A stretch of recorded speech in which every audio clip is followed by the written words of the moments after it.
প্রিয় ছাত্রছাত্রীরা আসসালামু আলাইকুম।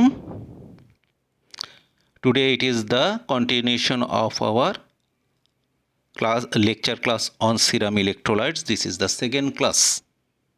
In first class we discussed about serum electrolytes, sodium and its homeostasis and hormonal control of sodium homeostasis.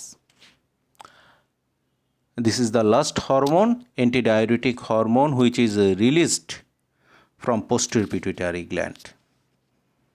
And this antidiuretic hormone is released when serum osmolarity is increased, blood pressure is decreased, or angiotensin 2. In our last class we mentioned about it. Angiotensin 2 causes release of ADH.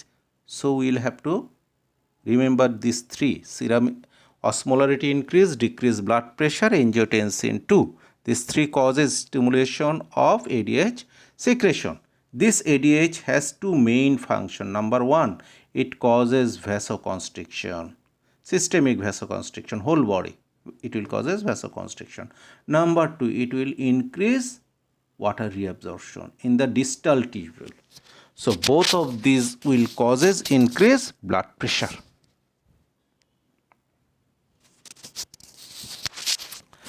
ADH, another name is vasopressin. There are two receptors. One is V1, another one is V2. V1 is located in the blood vessels, and I already mentioned it. It is responsible for vasoconstriction, systemic vasoconstriction, and V2 receptor is present in collecting duct of kidney. When ADH bind with this V2 receptor, this V2 receptor activates adenyl cyclase and cyclic AMP. These are second messenger, and through a series of events it causes specific vesicles in the cytoplasm to move to and fuse to the apical membrane. And within this vesicle, water channel, this channel are called aquaporin 2. This channel are present. When this channel come in contact with cell membrane, water moves through this channel.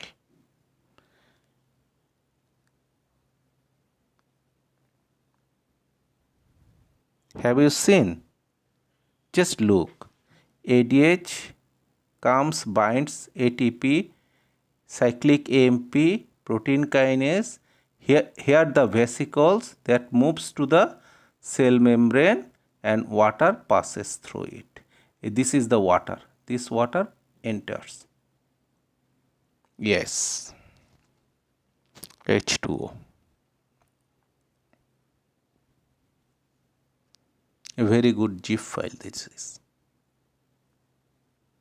Just follow.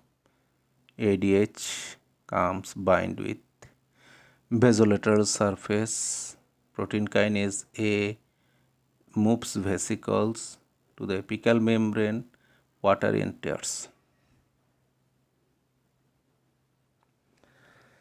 So finally, regulation of ADH secretion already we have mentioned.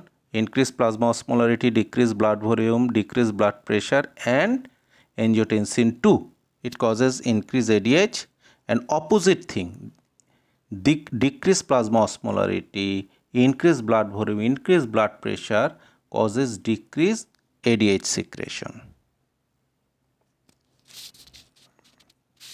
Though we have already discussed about ADH mechanism, here a flow chart. If in the written exam it comes, how you will proceed to write down. It is just example, same thing. Water deficit, yes, or decreased blood pressure.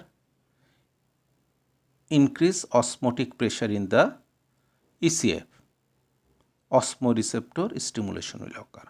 Due to hypovolemia, baroreceptor will be inhibited. CNS, sympathetic nervous system, will be stimulated.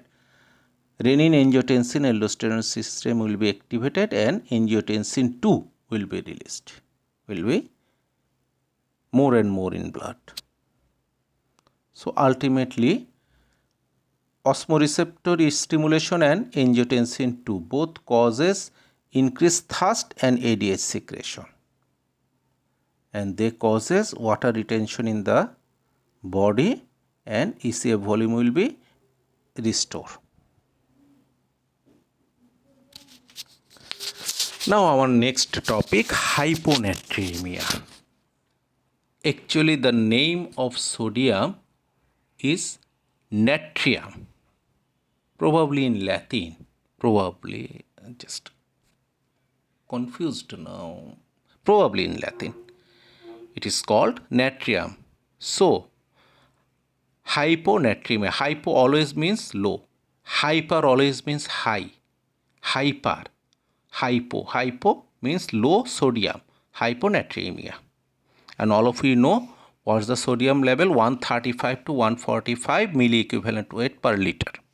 So less than 135 milliequivalent weight per liter is called hyponatremia. But we must have to categorize it because it is the main cation of ECF, and its ups and downs are related with many disease process. So mild hyponatremia, when we say, when the sodium level is 135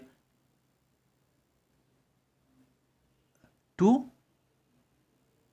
130, that means only 5 will be less, 130 to 135. But when it is 130 to 120, then we say it is a moderate hyponatremia. Then we say it is moderate hyponatremia, 130 to 120. And when it is less than 120, it is severe hyponatremia.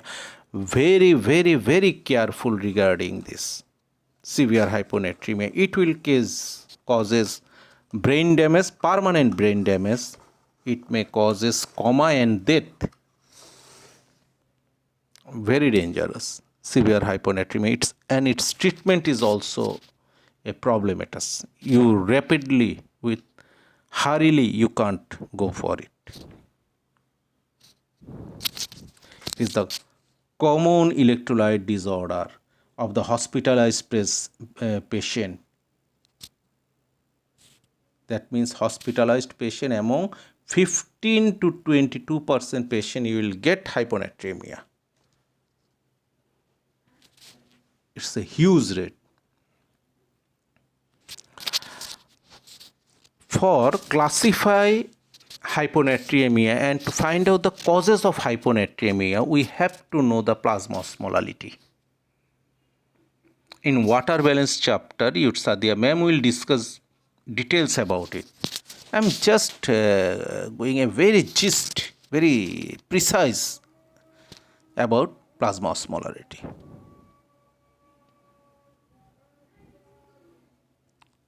Plasma osmolarity, how you can calculate?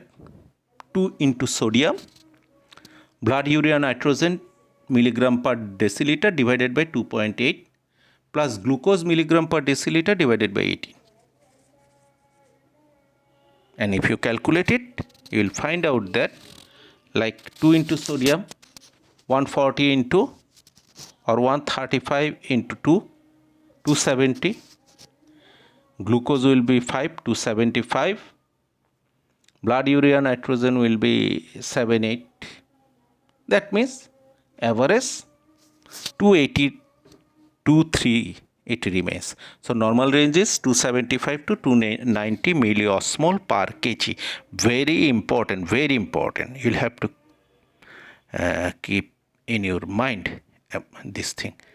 275 to 290 milliosmol per kg. And hyponatremia, look, plasma osmolality, and we said serum plasma osmolality is mainly maintained by sodium. So hyponatremia, important causes, common causes of hyponatremia is related with reduced plasma osmolality. But in some case, plasma osmolality not changed. So depends on this plasma osmolality, hyponatremia can be classified in 3 ways. Normal plasma osmolality, that is called isotonic hyponatremia. Low plasma osmolality, that we say hypotonic hyponatremia. High plasma osmolality, hypertonic hyponatremia. So 3: low plasma osmolality, hypotonic hyponatremia. Normal plasma osmolality level, isotonic hyponatremia. High plasma osmolality, hypertonic hyponatremia. In all 3 cases, sodium level is below 135. Hyponatremia is common. So 3 types. Among these 3, this one is most important, very important, hypotonic. But other 2 cause we must know details as we can differentiate it. So number 1 is isotonic hyponatremia. Isotonic hyponatremia, that means plasma osmolality is normal, but sodium level decrease. When? If in the blood plasma protein level is high or plasma lipid level is high due to any cause, due to dyslipidemia, hyperlipidemia. আমরা দেখি না আমাদের আত্মীয় স্বজন অনেকের রক্তে চর্বি বেশি, কিছু কিছু রোগ আছে যেখানে প্রোটিনের লেভেল বেড়ে যায়, ওইসব ক্ষেত্রে sodium is replaced by protein and lipid. It is called isotonic hyponatremia. It is easy to remember.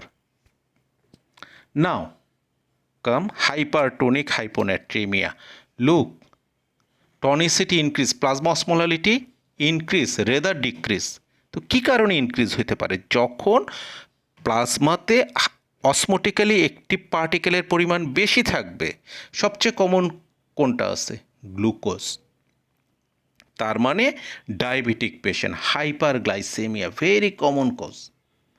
Number 2, আমরা যদি বাইরে থেকে অসমোটিক্যালি একটি পার্টিকেল কিছু দিই, ইনজেক্ট করি, যেমন ম্যাগনিটল, সরবিটল, এগুলো বিভিন্ন কারণে আমরা দিই।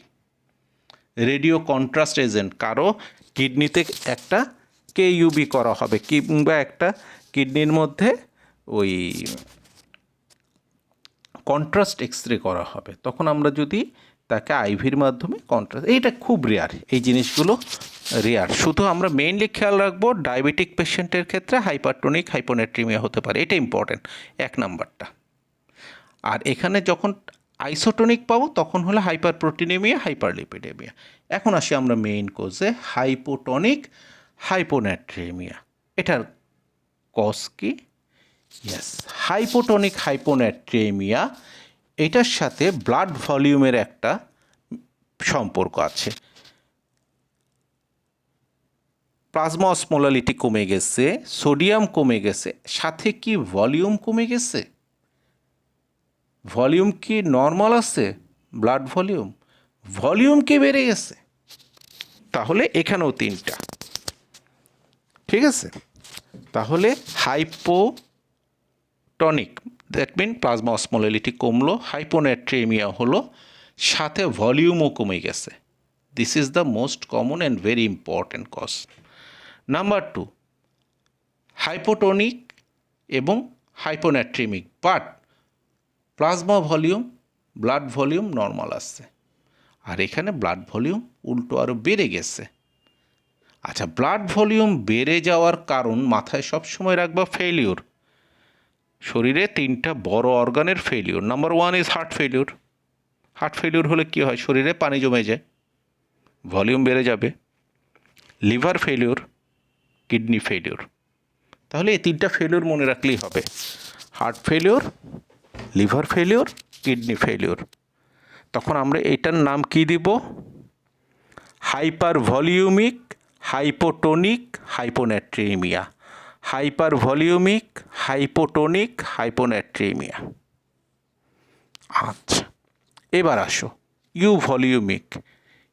SIADH syndrome of inappropriate antidiuretic hormone secretion, এটা পরের স্লাইডে আমরা ডিসক্রাইব করব। এটা একটা কজ, খুব সহজে বের করা যায়। হাইপোথাইরয়েডিজম, হ্যাঁ, সাইকোজেনিক পলিডিপসিয়া, কিছু কিছু মানুষ আছে সাইকোলজিক্যাল থাকে, তাদের প্রায় গলার এই জায়গাটা মনে হয় যেন শুকিয়ে গেছে, তার একটু পরপর পানি খায় এবং সেই পানি খাওয়ার পরিমাণ ডেইলি প্রায় 6, 7, 8 লিটার পার হয়ে যায়। ওই ক্ষেত্রে দেখা যাবে তাদের বেশি বেশি ইউরিনেশনের কারণে সোডিয়াম লেভেল কমে যায় এবং প্লাজমা অসমোলালিটিও কমে যায়, কিন্তু তাদের ভলিউম নর্মাল থাকে। তাহলে এখানে আমরা এই তিনটাকে মাথায় রাখি। এক হলো SIADH, number 2 hypothyroidism, number 3 psychogenic polydipsia, এই তিনটেই মনে রাখব। আচ্ছা, এবার আসো যেটা সবচেয়ে কমন হওয়ার কথা, যে যখন সোডিয়াম কমবে, আমরা সব সময় জানি sodium is always related with water, sodium কমা মানেই ওয়াটার কমা, তাহলে hypovolemia is always related with hyponatremia. আর হাইপোন্যাট্রিমিয়া হলে কি হবে? টনিসিটি কমে যাবে। তাহলে এটার নিয়ম কি হবে? হাইপোভলিউমিক, হাইপোটনিক, হাইপোন্যাট্রিমিয়া অল ডিক্রিজ। আচ্ছা, এটা দুটো কজ থাকে, একটা হলো কিডনির প্রবলেম অথবা কিডনির বাইরের প্রবলেম। আমরা কিভাবে বুঝব? যদি আমরা প্রস্রাবের ইউরিনারি সোডিয়াম করি, প্রস্রাবের সোডিয়াম লেভেল দেখি, প্রস্রাবের মধ্যে সোডিয়াম লেভেল অবশ্যই পার লিটারে লেস দেন 10 মিলি ইকুইভ্যালেন্ট থাকার কথা, less than 3 millimole or less than 10 millimole or milli equivalent weight per liter থাকার কথা নর্মাল। তাহলে যার প্রস্রাবের সোডিয়াম লেভেল লেস দেন 10 আছে, অবশ্যই তাহলে এক্সট্রা রেনাল কোনো কজের কারণে তার শরীরের থেকে পানি বের হয়ে গেছে, সোডিয়াম বের হয়ে গেছে এবং প্লাজমা অসমোলালিটি কমে গেছে। আর যদি আমরা দেখি ইউরিনারি সোডিয়াম 20-র উপরে, তখন আমরা বুঝবো যে না, তার কিডনির সমস্যার জন্য তার শরীর থেকে কি হয়েছে? পানি বের হয়ে গেছে, সোডিয়াম বের হয়ে গেছে এবং টনিসিটি কমে গেছে। খুব সহজ, প্রথম দিকে একটু জটিল মনে হবে, লেকচারটাকে 2-3 বার এই জায়গাটা শোনো, দেখবা যে ইজি হয়ে যাবে। এখন আসো, এক্সট্রা রেনাল কজ কি সবচেয়ে কমন? Diarrhoea, vomiting. কেউ একজন সারা দিনে 20 বার টয়লেট করলো, একেবারে পাতলা পায়খানা, তাহলে কী হবে? প্রচুর পরিমাণে পানি সাথে সোডিয়াম বের হয়ে যাবে। পানি বের হয়ে গেলে হাইপোভলিউমিয়া, সোডিয়াম বের হয়ে গেলে হাইপোন্যাট্রিমিয়া, আর সোডিয়াম কমে গেলে কি হয়? টনিসিটি কমে যায়, হাইপোটনিক। একই কথা ভমিটিং। 3 নাম্বার ডিহাইড্রেশন, মরুভূমির মধ্যে সারা দিন হাঁটতেছে, সিভিয়ার সোয়েটিং হয়েছে, সোয়েটিংয়ের মাধ্যমে ওয়াটার এবং সোডিয়াম বের হয়ে গেছে, সেম। তাহলে this 3 are extra renal cause. এখন আসো রেনাল কজ। রেনাল কজ হলো যে 1 নাম্বার ডায়ুরেটিক্স। ডায়ুরেটিক্স হলো এক ধরনের ড্রাগ, যেটা আমরা ব্যবহার করলে প্রস্রাবের পরিমাণ অনেক বেড়ে যায় এবং ওই প্রস্রাবের মধ্যে কি হবে? ওয়াটার লস হচ্ছে, সাথে ওয়াটারের সাথে কি বের হয়ে যাচ্ছে? সোডিয়াম বের হয়ে যাচ্ছে। Ultimately hypovolaemic, hypotonic, hyponatraemia develop করতেছে। আরেকটা ইম্পর্টেন্ট জিনিস হচ্ছে, যদি মিনারেলোকর্টিকয়েড ডেফিসিয়েন্সি থাকে। Mineralocorticoid deficiency means aldosterone deficiency. এলডোস্টেরন যদি ডেফিসিয়েন্ট থাকে, ডিস্টাল কনভুলেটেড টিউব এবং কালেক্টিং ডাক্টে কি হবে না? সোডিয়াম রিঅ্যাবজর্ব হবে না। যদি সোডিয়াম রিঅ্যাবজর্ব না হয়, this huge sodium will passes through urine, hyponatraemia. Sodium তো একা যাবে না, সে অসমোটিক্যালি একটি পার্টিকেল, সে যাওয়ার সময় কী করবে? প্রচুর ওয়াটারকে, পানিকে টেনে নিয়ে যাবে, হাইপোভলিউমিয়া। এবং এই হাইপোন্যাট্রিমিয়ার কারণে কি টনিসিটিও কমে গেল। তাহলে হাইপোভলিউমিক, হাইপোন্যাট্রিমিক, হাইপোটনিক, হাইপোন্যাট্রিমিয়া। খুব ইম্পর্টেন্ট বাবারা, আমাদের পরীক্ষায় তো আসবেই, তবে পরীক্ষা পাশের জন্য না, আমাদের এখান থেকে অনেক বেশি ইম্পর্টেন্ট হলো 5th ইয়ারে। এর থেকেও আরও বেশি ইম্পর্টেন্ট এই জিনিসগুলো হলো তোমাদের যে কোনো এমডি, এমএস, এফসিপিএস পরীক্ষার জন্য, আর সবচেয়ে বেশি ইম্পর্টেন্ট হলো পেশেন্ট ম্যানেজমেন্টের জন্য। কারণ বাবা খেয়াল করে দেখো, তুমি একটা ছোট্ট সিরাম ইলেকট্রোলাইট করাইলা, তুমি কি পাইছো? হাইপোনাট্রিমিয়া পাইলা, সোডিয়াম কমে গেছে 128 পাইলা। তখন কি করলা তুমি? তার ইউরিয়া করলা, ইউরিয়া থেকে বান বের করবা, গ্লুকোজ লেভেলটা করলা, ওইখান থেকে টনিসিটিটা বের করে ফেললা। ঠিক আছে? তাহলে টনিসিটি বের করলা, ব্লাড ইউরিয়া নাইট্রোজেন বের করলা, ব্লাড প্রেশারটা মাপলা। দেখো তাইলে ভলিউম লেভেল দেখলা, জিহ্বা দেখবা, চোখটা দেখবা। জিহ্বা যদি দেখো শুকিয়ে গেছে তাহলে কি হাইপোভলিউমিয়া, যদি দেখো যে জিহ্বা ভেজা ভেজা আসছে ইউভলিউমিয়া। কথা বোঝা গেছে? এর সাথে কি তখন কি করলা? তুমি টনিসিটিটা দেখলা, হাইপোনাট্রিমিয়াটা দেখলা। এখন যদি দেখো যে তুমি এটা হাইপোটনিক, তখন তার কোনো ফেইলিউর আছে কিনা যদি এটা ইভ্যালুয়েট করে ফেলো, তাহলে হাইপার ভলিউমিকটা বাদ হয়ে গেল। গায়ের মধ্যে পানি জমে গেছে কিনা, কোনোখানে অ্যাসাইটিসিডিমা আছে কিনা, যদি না থাকে হাইপার ভলিউমিক না।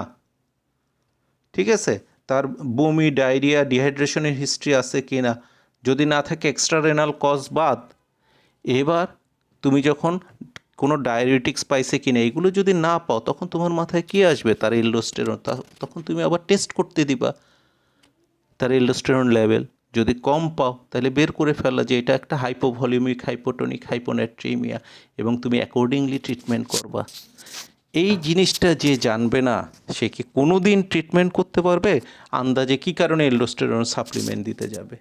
কিংবা থাইরয়েডের প্রবলেম হইলে, কিংবা SIADH-এর পেশেন্ট হইলে। বুঝতে পারছো? খুবই ডাইভার্স টাইপ এই কজ। সো তোমাদেরকে অনেক কেয়ারফুল থাকতে হবে, এই জিনিসটা মাথায় গেঁথে ফেলতে হবে। হাইপোনাট্রিমিয়া সবচেয়ে কমন ডিসইলেক্ট্রোলাইটেমিয়া তোমরা পাবা। তাহলে এখানে হলো টোটাল পিকচার। ওকে, এটা হলো SIADH, syndrome of inappropriate antidiabetic hormone. কোনো একটা কারণে যদি ADH পোস্টেরিয়র পিটুইটারি থেকে বেশি বেশি রিলিজ হয়, সে কি করবে? কালেক্টিং ডাক্টের মধ্যে ওয়াটার বেশি বেশি রিঅ্যাবজর্ব করবে, তাহলে ওয়াটার রিঅ্যাবজর্পশন বেড়ে যাবে। ইউরিনের পরিমাণ কি হবে? কমে যাবে। ইউরিনের অসমোলালিটি কি হবে? বেড়ে যাবে। ইউরিনের সোডিয়ামের পরিমাণও, কারণ কি সে শুধু পানিকে রিঅ্যাবজর্ব করে, সোডিয়ামকে না। আচ্ছা, ওয়াটার রিঅ্যাবজর্পশন যখন বেড়ে যাবে তার মানে ব্লাড ভলিউম বেড়ে যাবে। সে রাশ রেনিন, এনজিওটেনসিন, এল্ডোস্টেরন সিস্টেমকে ব্লক করে দেবে, স্টিমুলেট করবে না, তাহলে এল্ডোস্টেরনও কমে যাবে। আর এদিকে ব্লাড ভলিউম বাড়লে কি হবে? অসমোলালিটি কমে যাবে, কারণ এখানে শুধুমাত্র ওয়াটার বেড়ে ব্লাড ভলিউম বাড়ছে। তাহলে আলটিমেটলি যেটা হবে সেটা হলো ডাইলিউশনাল হাইপোনাট্রিমিয়া। ডাইলিউশনাল হাইপোনাট্রিমিয়া, শরীরে পানির পরিমাণ বেশি থাকবে কিন্তু সোডিয়াম কমে যাবে। এই কন্ডিশনটা কি বলা হয়? SIADH। SIADH-এর পেশেন্টদের কি হবে? অ্যানোরেক্সিয়া, নওশিয়া, বমি বমি ভাব, খেতে ইচ্ছে করবে না, বমি করবে, ইরিটেটেড হয়ে থাকবে, কনফিউজ থাকবে, হ্যালুসিনেট করবে, উল্টোপাল্টা জিনিস দেখবে, সিজার হবে।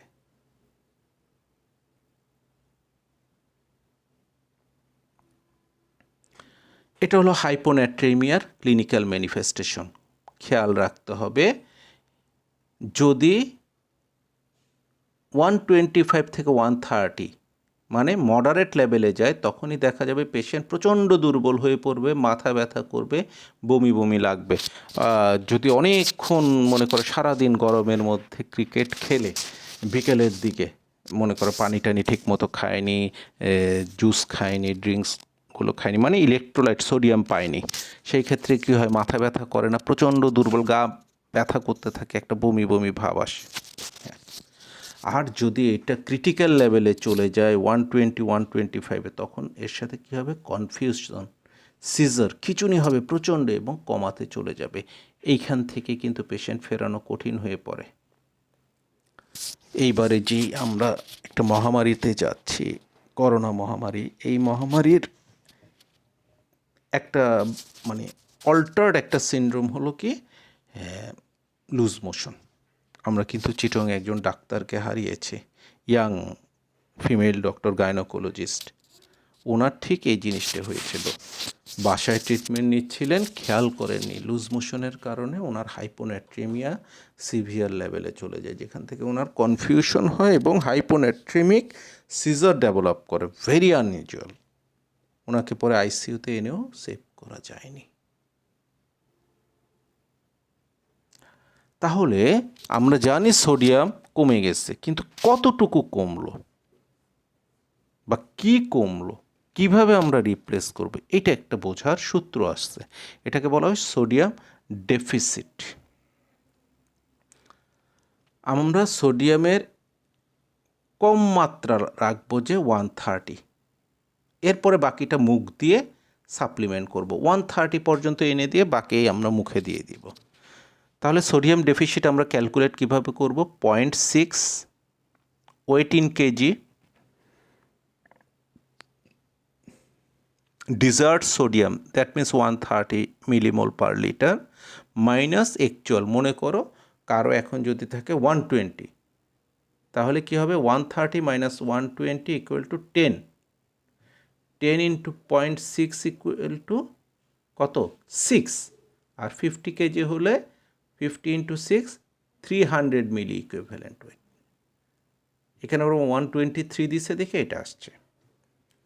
এখন এই কারেকশনটা একসাথে কিন্তু আমরা 300 মিলি ইকুইভ্যালেন্ট ওয়েট পার লিটার দিয়ে দিব না। আমরা তাকে যেটা করতে হবে, প্রথম 8 ঘন্টায় 50% অফ দ্য ক্যালকুলেটেড সোডিয়াম দিতে হবে, আর পরবর্তী 16 ঘন্টায় বাকি 50%। যদি আমরা খুব দ্রুত দেই তাহলে অসমোটিক ডিমাইলেশন সিনড্রোম, অসমোটিক ডিমাইলিনেশন, ওই যে মায়োলিন শিট আছে যে, এটা নষ্ট হয়ে যায় নার্ভের। ওকে, এটার ডিটেলস আছে আমার পিডিএফ ফাইলে দেওয়া আছে, একটা প্রবলেমও দেওয়া আছে। এটা তোমাদেরকে তোমাদের ক্লাস টিচাররা আরও ডিটেলস ওখানে পড়াবে। তাহলে থ্যাংক ইউ ভেরি মাচ। আমরা নেক্সট ক্লাসে হাইপারনেট্রিমিয়া, এরপরে পটাশিয়াম ইনশাআল্লাহ কন্টিনিউ করব। সবাই সুস্থ থেকো, বাই।